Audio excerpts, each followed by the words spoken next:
नमस्कार दोस्तों, मैं हूं अर्चना प्रजापति एडवोकेट। हमारे channel AP legal information in Hindi में आपका स्वागत है। दोस्तों, आज हम जानने वाले हैं अवैध कब्जा को 24 से 48 घंटे में कैसे खाली करवाएं और यह कैसे पॉसिबल है। कौन कौन से प्रक्रिया से हम, अगर हमारी ज़मीन पर या आपकी ज़मीन पर कोई कब्जा हो गया है, कोई कब्जा करने वाला है, तो उसको हम 24 से 48 घंटे में कैसे कार्रवाई करके और उसको हटा सकते हैं। अमूमन देखा जा रहा है कि इस पर बहुत केस आ रहे हैं कि अवैध कब्जा हमारे ज़मीन पर कोई दबंग व्यक्ति है जिसका आगे तक पहुंच है, कोई नेता है और कोई राजनीति में आ गया है, उसका पकड़ अच्छा हो गया है, कोर्ट कचहरी में उसका अच्छा पकड़ हो गया है और वह हर कार्य को अपने अंतर्गत करवाना चाहता है। वह लीगल इनलीगल नहीं देखता है, क्या लीगल है क्या इनलीगल है। और यह दबंग जो सर्कस बदमाश होते हैं, इनका यही सोचना होता है कि किसी के ज़मीन पर हम अवैध कब्जा कर लें, किसी के संपत्ति पर कोई मकान बनवा लें, किसी के संपत्ति को अपने नाम करवा लें। किसी भी तरह से ऐसा करना उनके लिए ऐसा मतलब खेल सा हो गया है। तो अमूमन देखा जा रहा है, यह केस बहुत आ रहे हैं अवैध कब्जा को लेकर। तो अवैध कब्जा, अगर आपका ज़मीन है, आप ओनर हैं और ज़मीन मालिक आप हैं, आपके पास सारा डॉक्यूमेंट्स हैं, तो आपको चिंता करने की कोई ज़रूरत नहीं है। आज का मेरा वीडियो यही होने वाला है कि अवैध कब्जा को 24 से 48 घंटे में कैसे खाली करवाएं, यह ट्रिक हम बताएंगे और यह कानूनी प्रक्रिया क्या क्या होगा यह हम बताएंगे। उम्मीद है यह जानकारी आपको बहुत ही अच्छा लगेगा और आप लाभ ले सकेंगे। हमारे चैनल पर आप नए हैं तो like share subscribe all button click कर लीजिए, क्योंकि ऐसे ही कंटेंट हम आपके लिए लाते रहते हैं। दोस्तों, अवैध कब्जा बहुत प्रचलन में इस समय है कि किसी का ज़मीन कोई हथियाना चाह रहा है, किसी के अगल बगल कोई ज़मीन खाली पड़ा है और उसका स्वामी कोई और है, तो वह सोच रहा है इसमें हम अपनी दुकान खोल लें, इसमें मकान बनवा लें, ये अपने ज़मीन के बगल में है, हमारे ज़मीन के बगल में है, यह हम लिखवा लें। किसी भी तरीके से वह अपनाना चाह रहा है, अवैध कब्जा चाह रहा है, उसको बेचना चाह रहा है, किसी के माध्यम से बेच दें और पैसा मोटा हम कमा ले। तो ये साधारण व्यक्ति नहीं कर रहा है, ये दबंग टाइप जो व्यक्ति होते हैं, बदमाश टाइप जो व्यक्ति होते हैं, उनका पकड़ नेतागिरी में है और कोर्ट कचहरी के लोगों से है, उनका पहुंच है वही लोग, और जो मोटा रकम कमाते हैं, पैसा कमाने वाले लोग ही ऐसा सोचते हैं। 2 नंबर का काम करेंगे और उससे उनकी आय बढ़ेगी, जो कि किसी काम की नहीं होती है। तो वो कैसे आप बचा सकते हैं अवैध कब्जा होने से। तो सबसे पहले यह हम जानेंगे कि अवैध कब्जा की बात अगर किया जाए तो जिसको हम क्रिमिनल ट्रेसपास कहते हैं, क्रिमिनल ट्रेसपास यानी आपराधिक गृह अतिचार, आपराधिक अतिचार और गृह अतिचार उसको कहा जाता है, क्रिमिनल ट्रेसपास को। तो क्रिमिनल ट्रेसपास का जो धारा दिया गया है, आईपीसी की बात करें तो आईपीसी का सेक्शन जो है 441, 442, 447 और 448, ये सेक्शन जो है क्रिमिनल ट्रेसपास की बात करती है। और इसके अंतर्गत यही बताया गया है कि आपके ज़मीन में कोई ट्रेसपास करता है, अवैध ट्रेसपास करता है, तो वह इसके अंतर्गत उसको पनिशमेंट मिलेगा।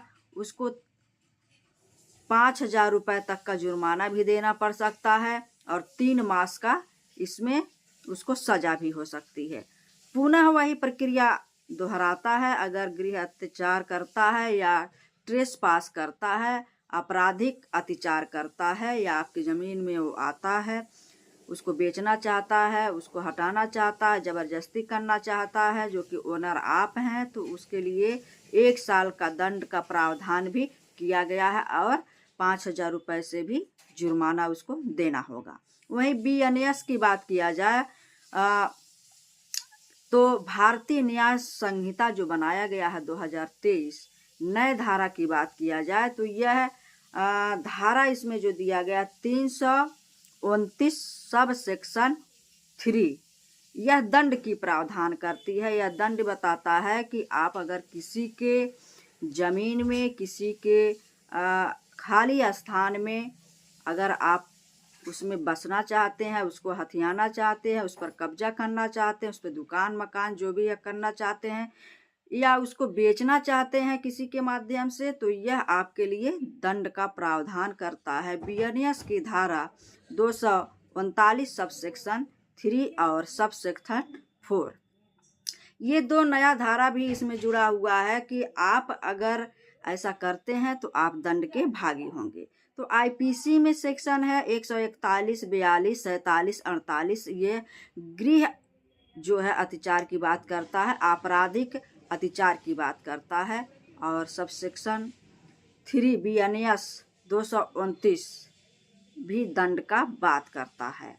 तो इसको जाकर आप पढ़ लीजिएगा। तो सबसे पहले हम यही बताना चाहेंगे, अगर आपके ज़मीन पर कोई अवैध कब्जा कर रहा है और यह कार्य कब करेगा, दंड कब मिलेगा, जब तक आपके ज़मीन पर कोई कब्जा न किया हो। सबसे पहली बात आपको यह जानना होगा कि आपको पता होना चाहिए, आपको यह जानकारी हो जाना चाहिए कि हमारे ज़मीन पर अभी अगला व्यक्ति कब्जा करने वाला है, ऐसा सोच रहा है, कल कोई ईंटा गिरवाएगा, किसी को बेचने वाला है, कोई दुकान खोलने वाला है, उसमें बाउंड्री चलवाने वाला है। तो आपको जानना होगा, आपको यह बात पता होनी चाहिए। ये नहीं कि हमारे ज़मीन में 12 वर्षों से वह कब्जा बना कर बैठा है और बहुत दिन उसको हो गया हमारे ज़मीन में कब्जा कर लिया है, बाउंड्री चला लिया है, या दुकान खोल लिया, या किसी को बेच दिया है, 12 वर्ष बीत गए हैं, तो आप वह ज़मीन नहीं प्राप्त कर पाएंगे। आपको सिर्फ जानकारी होना चाहिए, वह ज़मीन खाली का खाली रहना चाहिए, उसमें कोई अभी प्रवेश ना किया हो। आपको ऐसा लग रहा कि यह कल को प्रवेश करेगा, तब यह ट्रिक आपका काम करेगा। तो वहाँ आप क्या करेंगे, अवैध कब्जा की आपको जानकारी हो गया, फला व्यक्ति अब हमारे यहाँ हमारे ज़मीन पर कब्जा करने वाला है। तो ये धारा जो है आईपीसी की धारा अगर हम देखें तो 441, 442, 447, 448 जो दंड का प्रावधान करती है, अगर आपको पता चल गया है और आप क्या किए हैं, इस पर एक्शन ले रहे हैं, तो यहाँ उनको पनिशमेंट किया जाएगा। और बीएनएस की धारा 229 यही सब सेक्शन 3, इसको आप पढ़ेंगे। सब सेक्शन 3 में यही बताया गया, दंड का भी प्रावधान आपराधिक अत्याचार और गृह अत्याचार की बात करता है। तो अगर आपको ये पता चल गया कि हमारे ज़मीन में यह कल को आने वाला है, तो आप सबसे पहला काम क्या करें, आइए हम जानते हैं। सबसे पहला काम यह होगा कि एक बात और हम बता दें, अवैध कब्जा को लेकर अगर कोई दबंग, सर्कस, बदमाश किस्म का आदमी है और आपके ज़मीन पर कब्जा कर रहा है, यहाँ तक उसका मानसिकता बन जाता है, वह मर्डर तक हो जाता है, मर्डर तक करने के लिए तैयार हो जाता है। और लोग कर भी रहे हैं, ज़मीन के लिए मर्डर, अवैध कब्जा के लिए मर्डर भी कर दे रहे हैं। तो इससे सब बचने के लिए अगर आपको जानकारी हो गया है कि हमारा ज़मीन अब कोई मतलब किसी के हाथ में जाने वाला, तुरंत आप एक्शन लीजिए। तुरंत आप क्या करिए, तुरंत आप न्यायालय में जाइए।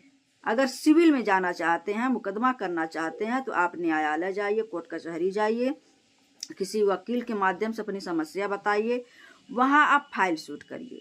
दीवानी मामले होते हैं सिविल में, वहाँ आप फाइल शूट करिए और यह बताते हुए फाइल शूट करिए कि फला व्यक्ति है हमारे ज़मीन पर कब्जा करने वाला है, जो कि अभी कब्जा किया नहीं है। ये ध्यान में रखना होगा, वह कब्जा न करने पाए, वो अभी सोच रहा है बेचने के लिए, हटाने के लिए, किसी को बसाने के लिए यह सोच रहा है। आप उस पर तुरंत एक्शन लें, सिविल शूट करें। कोशिश यही 100% करें कि उस पर आपको स्टे मिल जाए। स्टे की मांग करें। स्टे मांगने का मतलब यह हो जाएगा, स्टे का उद्देश्य ही यही होता है कि आपकी ज़मीन की सुरक्षा करने के लिए न्यायालय जो होता है स्टे दे देता है कि जो कि आप ओनर हैं, मकान मालिक या उस ज़मीन के स्वामी हैं, आपके पास डॉक्यूमेंट्स है और आपके ज़मीन में कोई क्रिमिनल ट्रेस पास कर रहा है, आपराधिक अत्याचार करने वाला है तो आप सिविल सूट करके और इसमें स्टे ले सकते हैं। स्टे की मांग करें और स्टे वहाँ आपको मिल भी जाएगा, क्योंकि वह ओरिजिनल और लीगल ओनर आप हैं। आपको स्टे अगर मिलता है तो वही आपके ज़मीन की सुरक्षा के लिए मिलता है, ताकि कोई उसको हटा ना पाए, कोई उसको बेच ना पाए, कोई उस पर ट्रेस पास न कर पाए। इसलिए स्टे दिया जाता है जिससे आपकी ज़मीन को सुरक्षा प्रदान की जाए। उसके बाद आप अगर सिविल में जाते हैं तो इतना आपको करना होगा कि आप जो है उस पर स्टे ले लें। स्टे लेने के बाद आप निश्चित हो जाएंगे और कोई भी ट्रेस पास नहीं कर पाएगा। एक बचाव तो ये है, जल्द में करेंगे। और दूसरी प्रक्रिया में अगर आप जाते हैं, क्रिमिनल प्रक्रिया में जाते हैं। क्रिमिनल का मतलब यह हो गया कि अगर आपको यह पता चल गया कि हमारे ज़मीन पर अवैध कब्जा होने वाला है, कोई बेचने वाला है, कोई अन्य को देने वाला है, या कोई अन्य को लाकर उसमें बिठाने वाला है, तो आप तुरंत क्या करें, पुलिस थाने जाएं। पुलिस थाने जाकर क्रिमिनल प्रोसीजर में हम बता रहे हैं, वहाँ जाएंगे, थाने पर जाएंगे, अपनी बात बताएंगे और एक FIR के लिए एप्लीकेशन देंगे। वहाँ थाना अध्यक्ष होते हैं, थाने पर जाएंगे, वहाँ उनको आप एप्लीकेशन देंगे कि हमारे ज़मीन पर फला व्यक्ति आकर अवैध कब्जा करने वाला है। ये ध्यान रखना है, कब्जा नहीं होना चाहिए पहले से। तो अगर आप इस पे जाते हैं, पुलिस को देखिए, 10 दिन देखिए कि पुलिस क्या कार्रवाई करती है, अगला को रोकती है या नहीं रोकती है। नहीं रोकती है तो उसका एक कापी आप जो थाने पर दिए हैं वही कापी SP के पास भी आप जाकर दे सकते हैं। SP संज्ञान लेंगे और वहाँ जो भी प्रशासनिक उनका कार्य है, जो भी उनके प्रशासनिक कार्यकर्ता हैं, उनको भेजेंगे और आपका काम हो जाएगा। 24 से 48 घंटे इसको इंतज़ार करिए, नहीं होता है उसके बाद SP को दीजिए। SP नहीं सुनते हैं तो आप सीधे, आप तो सिविल कोर्ट में आए ही हुए हैं, वहाँ बात आप अपनी रखिए कि ऐसा हुआ, हमारा कोई सुनवाई नहीं हुआ। उसके बाद आपको तो स्टे मिल जाएगा। तो ये 2 प्रक्रिया में आप अगर जाते हैं तो आपका 24 से 48 घंटे में अवैध कब्जा हट जाएगा और वहाँ कोई आपकी ज़मीन में ट्रेस पास नहीं कर पाएगा, क्रिमिनल ट्रेस पास नहीं कर पाएगा। थाने में ये प्रार्थना पत्र आपको देनी होगी। 2 प्रक्रिया है, उसमें आप अगर अपनाते हैं, अगर एक्टिव हो गई, जल्दी सुन लेगी, तो 24 से 48 घंटे में कोई आपकी ज़मीन तक आ नहीं पाएगा, ना ही वह अगला सोच पाएगा। और यहीं अगर CPC की बात करें, अस्थाई व्यादेश, अस्थाई व्यादेश और अंतरिम व्यादेश की आदेश, आप देखेंगे आदेश जो है 39, CPC में आप आदेश 39, रूल 1, ऑर्डर 2 एंड 3, इतना आप अगर उसमें जाके देखेंगे तो उसमें यही कहा गया है कि अस्थाई और अस्थाई व्यादेश और अंतर्वर्ती आदेश, इसमें बात कही गई है। यहाँ से आपको स्टे लेना है, यहाँ से आपके ज़मीन को सुरक्षित बचा लिया जाएगा इसमें अगर आप जाते हैं तो ये था अवैध कब्जे को 24 से 48 घंटे में कैसे प्राप्त करें, कोई अवैध कब्जा आपकी ज़मीन पर ना कर पाए, जिससे बचाव हो सके। आप सिविल सूट करिए, अस्थाई उस पर स्टे मांगिए, न्यायालय में जाइए। उसके बाद अगर यहाँ से क्रिमिनल में जाना चाहते हैं, प्रार्थना पत्र थाने पर दीजिए, वहाँ से आपका कार्य हो जाएगा और कोई भी आपका अवैध कब्जा नहीं कर पाएगा। और वहाँ 24 से 48 घंटे में आप उसके सोच को बदल सकते हैं, वहाँ उसको नहीं आने देना है। ये ध्यान रखना है, हम बार बार यही कर रहे हैं। अवैध कब्जा उसका पहले से नहीं होना चाहिए, तब यह ट्रिक ज़्यादा आपका काम करेगी। तो अपनी ज़मीन की सुरक्षा करिए और लीगल तरीके से आप रहिए। किसी की ज़मीन हड़पने की ज़रूरत नहीं है, अपने लीजिए, अपने ओनर बनिए और दूसरे को भी सुरक्षित रखिए। नेक्स्ट वीडियो का इंतज़ार करिए। जय हिंद, जय भारत।